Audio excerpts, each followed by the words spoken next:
a writer, a commenter wrote in. Oh, don't want to do that.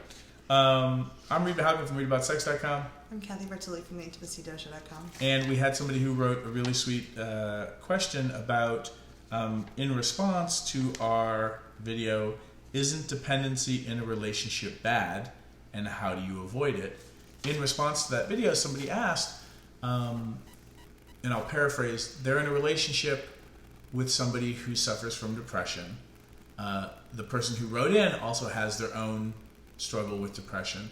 So they wanted to know, how can I encourage my partner to source their own support so that I can cheer them on and, also work on my own situation. And that's I'm shortening a comment that was very sweet and very detailed.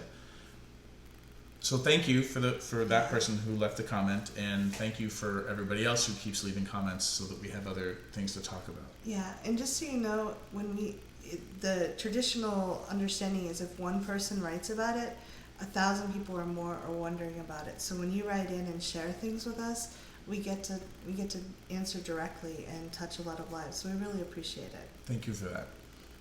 Advice. And I will, in these situations, always pull the therapy card.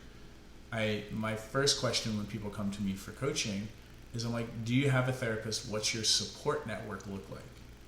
And in relationships where people, unconsciously or consciously, or just from their environment and the resources that are there, end up kind of huddling together for support, what you want to start to do is kind of source and create resources so that you both can get help and support without having to only be getting it from each other. Mm-hmm. That kind of diversity is just really helpful, and I realize that people can be in situations where they can't afford therapy and whatnot. And so there are things like group therapy or some meetings can be really helpful. Yeah, if you're suffering from depression, there can be meetings for that. For people who struggle with codependency, there's it's not Al-Anon, it's Coda. Yeah, Coda.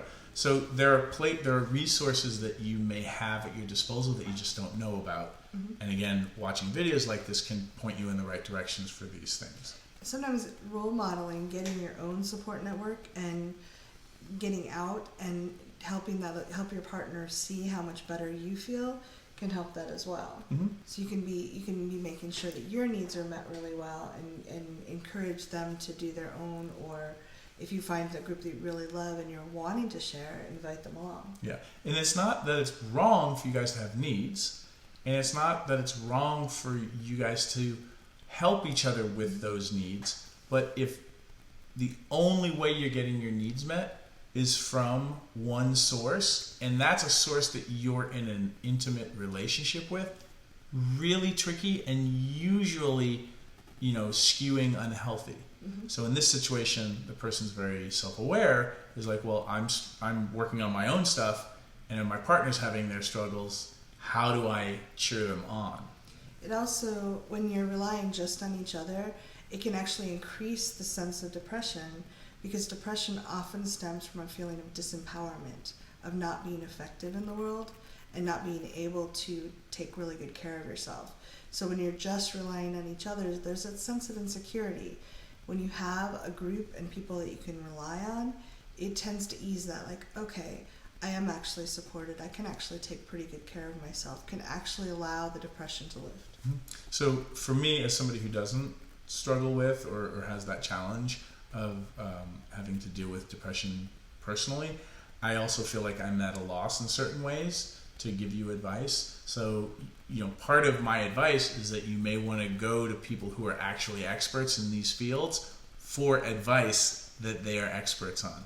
I'm enough of an expert to know I should send you to other experts, and I want to acknowledge you for caring about your partner and also caring about your own health and well-being and trying to figure out and create a win-win for both of you, because that's awesome. Yeah, great job, and good luck with this. Leave your comments below, all of you. Keep sending those questions and comments into us. We love them.